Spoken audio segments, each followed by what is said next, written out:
Hello, welcome to Penzi Farm. Today I'm excited to host Ames at our farm. This is a home of breeders. We have 4 exotic breeds whereby we breed the Red Kalaharis, just like chocolate here. We also have the Boas here. We also have the crosses.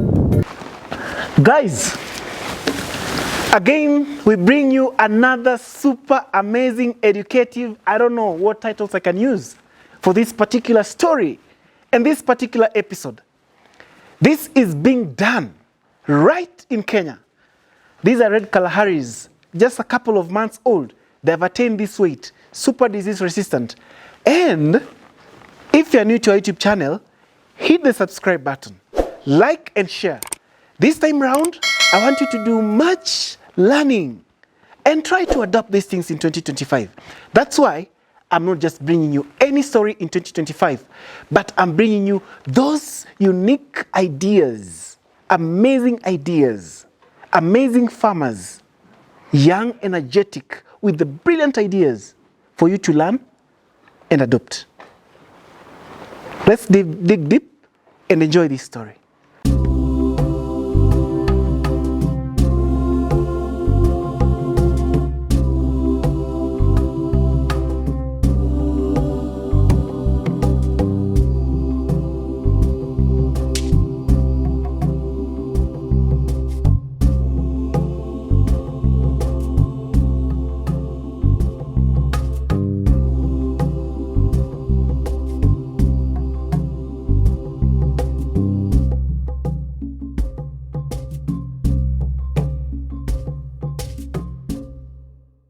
Penzi being located in the one of the highest altitudes in Kenya, we've beaten the odds that goats can't do well in the high altitudes or in the colder areas.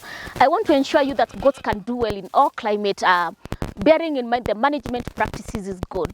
So if you want the best breed, come purchase from us. This is a very profitable venture and it will give you results in a while. We also import, so if you want breed from South Africa, say us and we're going to get you nice breeds from South Africa.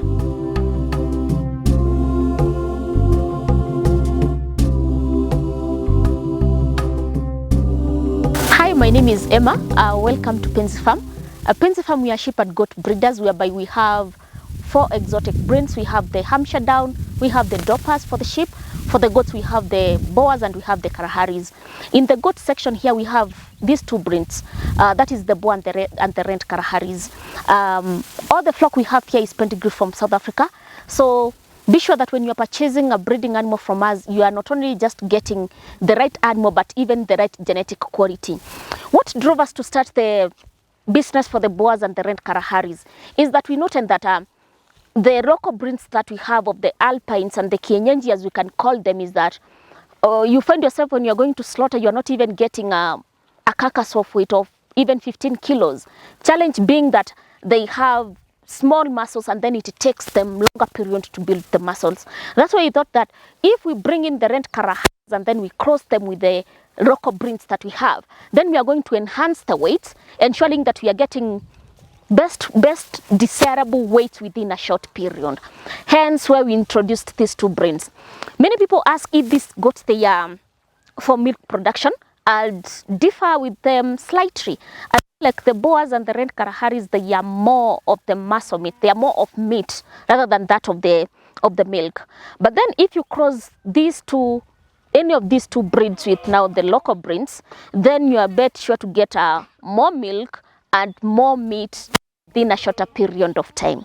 And say that the Boas and the Red Kalaharis, they are more of the meat goat rather than the milk goat. But I believe that when crossed with the milk, the dairy goat, then they produce good milk. So here we have the Kalahari. The Kalaharis are these, the ones with the whole brown body. At the moment, the females, we have the average weight we have is 65 kilos for the females. And then for the Boas, it's the one with the white body and the brown head. And be sure all these, we've brought them from South Africa, they are pedigree. So you don't need to go to South Africa for you to get a ram. We have them here and we have the best quality as well.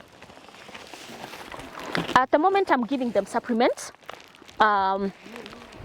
These mothers, they are pregnant. So what we are doing is then ensuring that they are having enough carbs for their body to keep them warm. Being in the higher altitudes, one of the challenges the goats face is that it's too cold for them. So we need something to compensate the loss of heat that they go. So we need them to have some extra fat for themselves.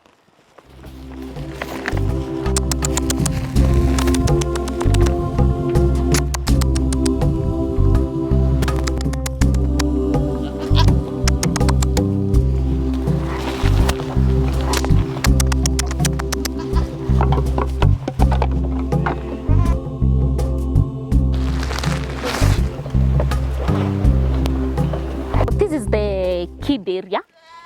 The kid area acts more of the weaning area.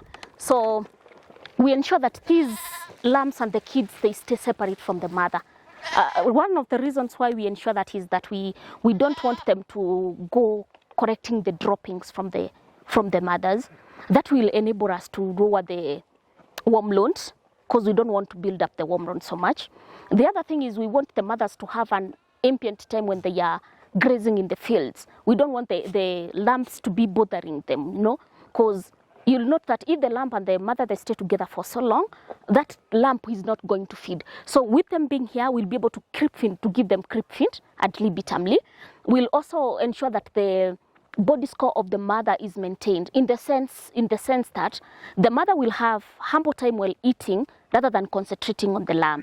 And now the lamb will have ample time while eating rather than concentrating on going to nurse to the mother. Later on, they're going to meet with the mothers, and then they'll be spending about 2 hours. After that, they'll sleep separately. You can see this is more of a nursery area. We have some playgrounds. We have some swings there. Reason being, these kids are just like kids. They love playing around, and we want them to feel good, in short. We want them to play and have fun. Anyway, Jack without play makes a goat a dull one.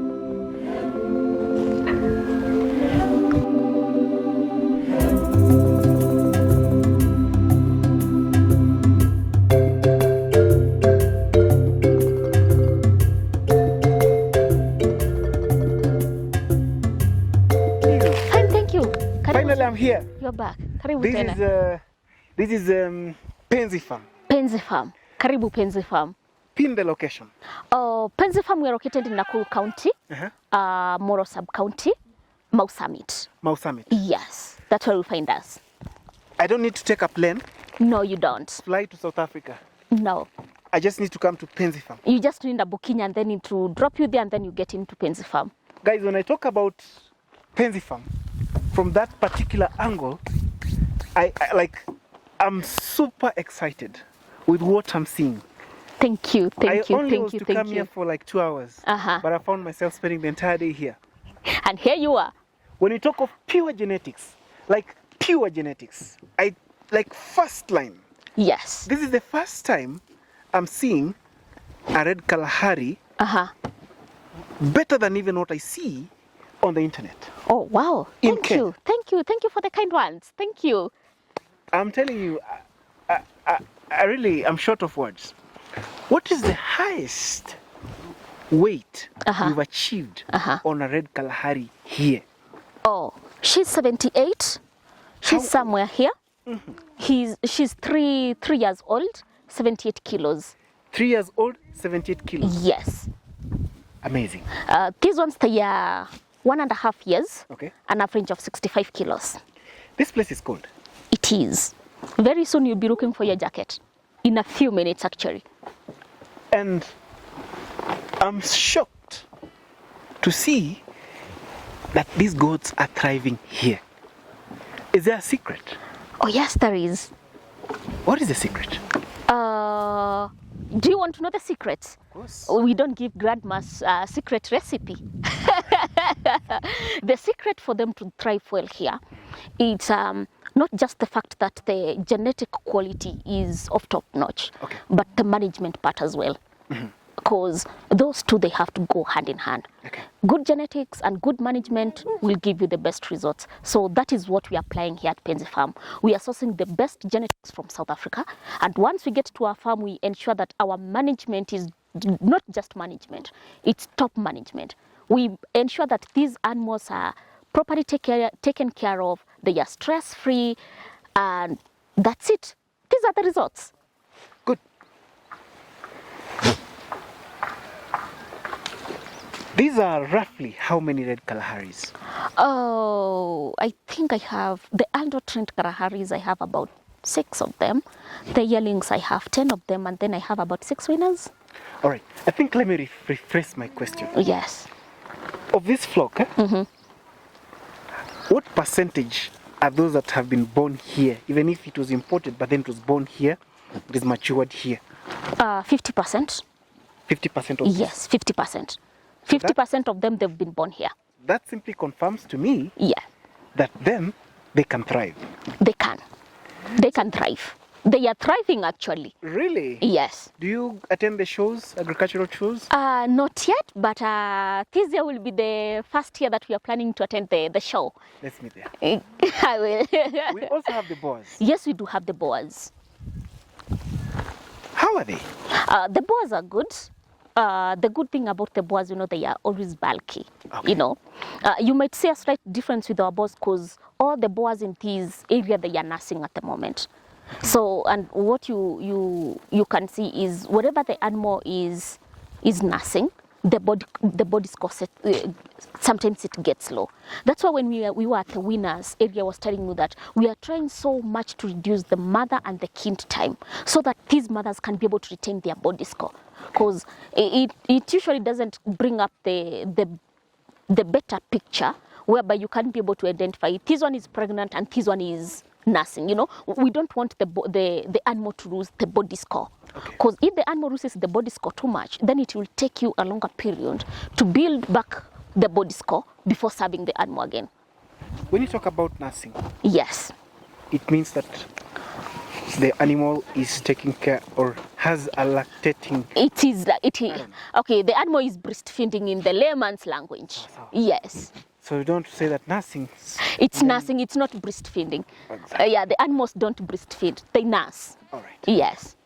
Boa and the Red Kalahari. The Red Kalaharis. Business-wise. Yes. First, before we go there, tell me something about their resistance to diseases. Oh. For an animal being resistant to diseases, I find it like a wide topic to argue on. Okay. What I know is about the boas and the Red Kalaharis, they are not easily affected by these small diseases. Okay. It will be on a very rare case you'll find a boa or a Red Kalahari having an infection like pneumonia. Okay. But then the argument now comes in. If you expose these animals to excessive cold or excessive conditions that are not desirable, maybe the wet stripping areas, maybe the housing has plenty of wind, that animal is going to get sick. Definitely. And then you're going to say it's not resistant. If you don't deworm these animals regularly and accordingly, by accordingly I mean whereby you are targeting the specific worms with the specific dewormer, then if you use the wrong dewormer, they are going to die from worms. And then you won't say that they are resistant. But if you do everything rightly, these are not the animals to be shaken off by small infections. All right. Yes. She's not sick. She's just shocked by the supplement. She looks very greedy anyway. Now, where is Penzi from now? In terms of the breeding level, okay? The tiers, eh? Yes. For example, one would say yes. One is a starter. So you have so many crosses. Yes. You can't even identify where you are. Yes. But one would say, I have crossed until now my majority flock is an F3, majority flock is an F4, majority blah blah is an this. So where are we as Penzi farms? Because if I look at the animals, yes. In the other video we've just watched and enjoyed the episode on sheep. Yes. And the sheep have spoken for themselves. Well, my friend. Wamejitetea. Imejitetea yenyewe. Come on, guys. If you want to see these things being done practically and hands-on, kuja hapa farm. Karibu Penzi Farm. Yeah. Kuja uone usidhani ni South Africa. Most people say that, is it in South Africa? No, we are in Kenya, Nakuru County. You see, we are mixing some sheng so that we can find the form. Where are we? Are we mostly on F2s, F3s? Where are we? I can proudly say that at Penzi Farm we are at pedigree level. Proudly say. Because for the Red Kalaharis, all the starter flock was pedigree from South Africa. The same for the Boers, the same for the Doppers. But then when it comes to Hampshires, we are currently on F3. This year is when we are looking forward to get our F4. So far at the Hampshires we are at 75%. So we are hoping to top up that by this year. So we move from F1, F2, F3. So you get a ram and a rockall, that is a F1, 25%. Another ram with an F2, 50%. That is F2. Another ram with an F2, 75%. That is the F3.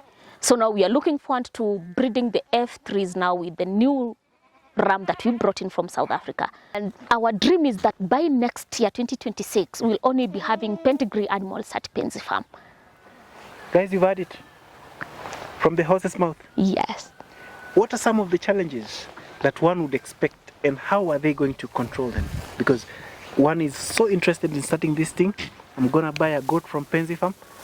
Of course, there must be a common challenge that you should expect. Yes. And there is a way out. Yes, yes. One of the most common challenges I find farmers who are purchasing animals from Penzi Farm, and that I expect them to face is, you see how beautiful our animals are. Correct.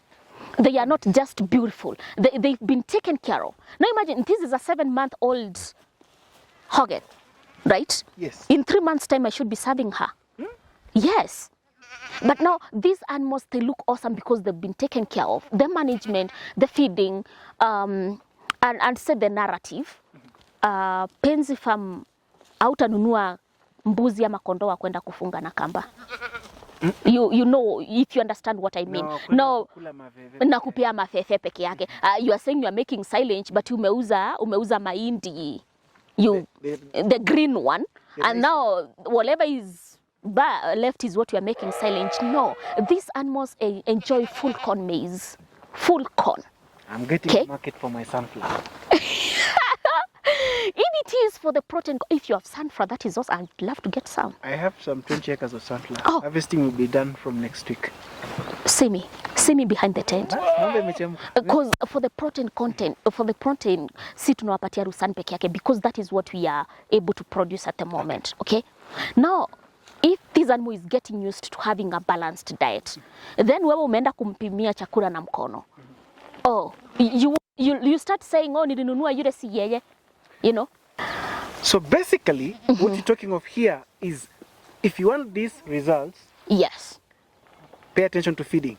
Pay attention to feeding, pay attention to management, and then you're going to get these results. So Penzi Farm is only there to give us a breed. Yes. Like, if you get this breed, give it these requirements, you get the results. Yes. How do you ensure your food secure? You have to do the calculations. Since I came here, I've not seen any shamba of maize. No, it's off season at the moment. Right. We just harvested the maize. At the moment, I can take you to, we have a small field of about 15 acres. Okay. I'm supposed to be harvesting the oats tomorrow, actually. So, and then the oats, I come and give them as grain, full grain. That's what I give to them. So, as I was telling you, this is just for the animals for leisure for the animals. And all the feeds, we produce them from another field. So you have to know how much does this animal need per day. Is it the DM, the dry matter? How much does it need? The supplement, what are you supplementing with, and how much does it need? That way you'll be able to do your calculations, and you can say, okay, as of now, I'm set for the next 6 months. I'm set for the next 1 year. I have enough feeds for this animal. Because let me tell you, the worst headache, mimi nishaipata na wanyama, it's thinking what the animal are going to eat next. So you have to be food secure for a couple of months. At least for 1 year. I know for 1 year. For now, I know until January next year, I have enough silage, I have enough oats, my Rusan is doing good. Now I'm planting for next year. Wow. Yes. So food security, especially for the animals, it's very crucial. Hautawaambia wainame. And lastly, Yes. just to add some Royco on the soup, biosecurity is key. Biosecurity is key.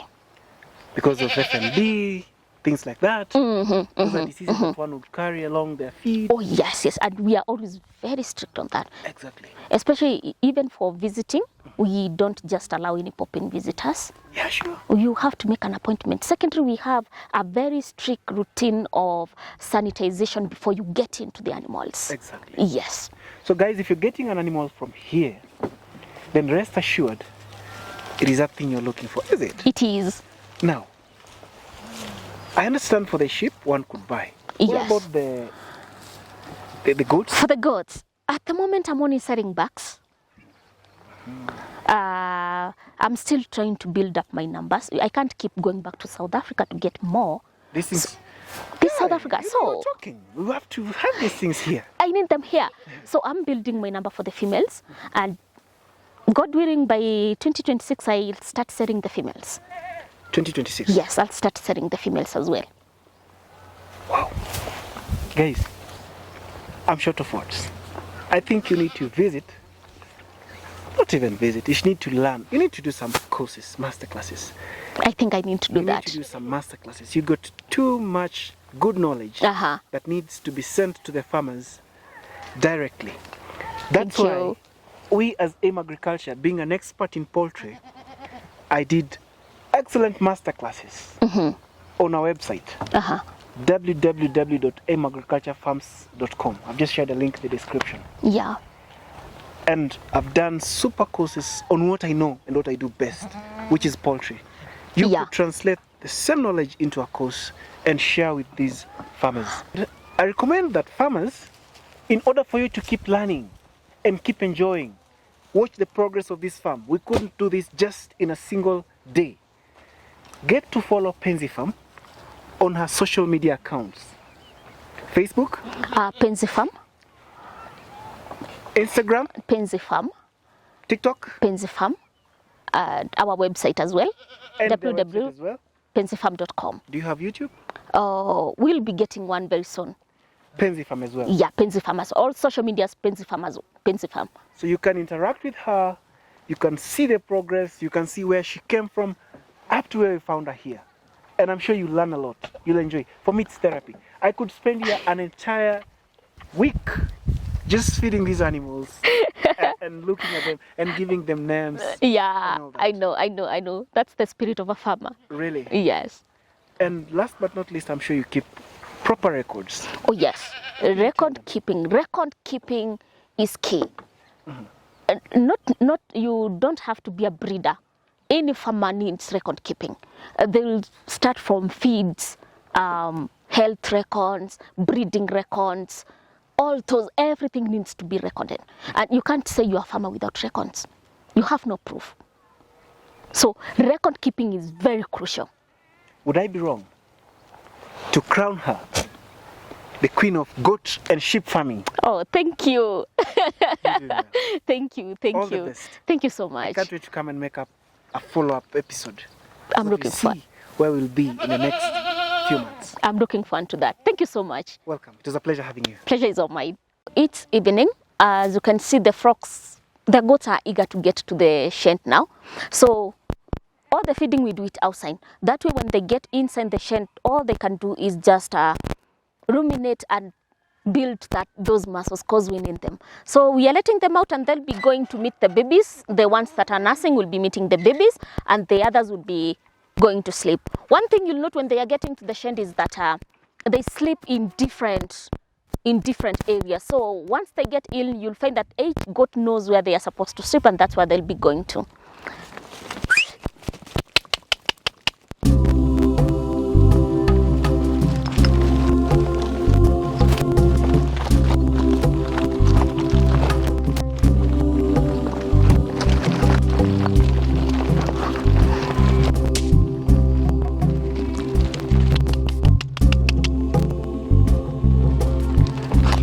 Tena polisi yangu leo.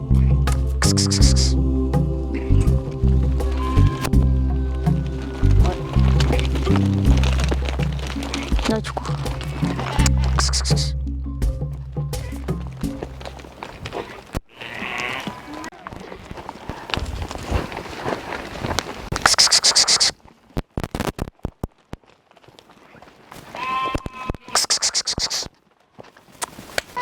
Yeah, in as you see, the first thing here is they are going to disinfect their legs as they are getting in, and then all the goats know their pens, so they'll be stepping in their pens individually.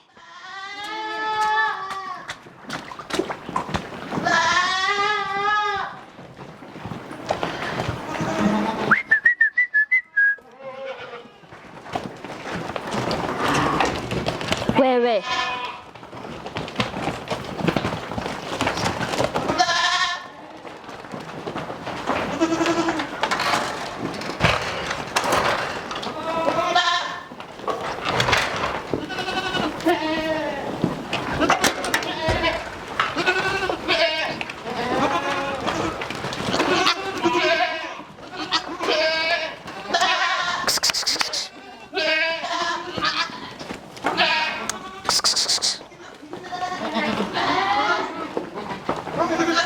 Toka kwanza. Ah!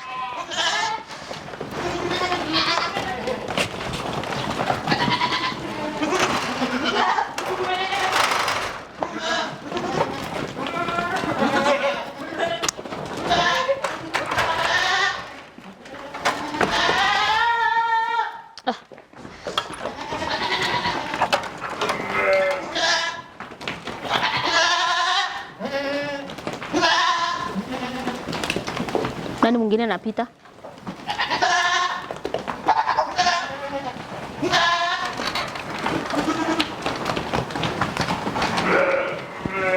Ingia.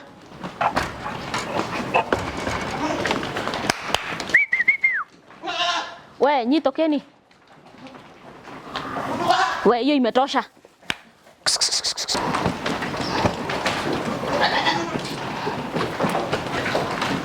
Na we ingia. A funny thing about goats, they know their groups on or how you've grouped them. So you can see here we only have the Red Kalaharis, they're all brown. You can't see any white one here. And come with me and you'll see that the Boers as well, they've gone to their sleeping pens.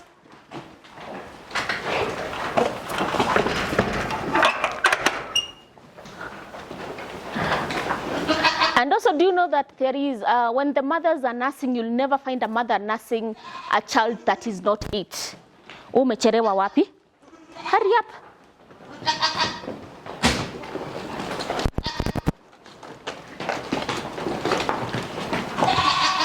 In. We.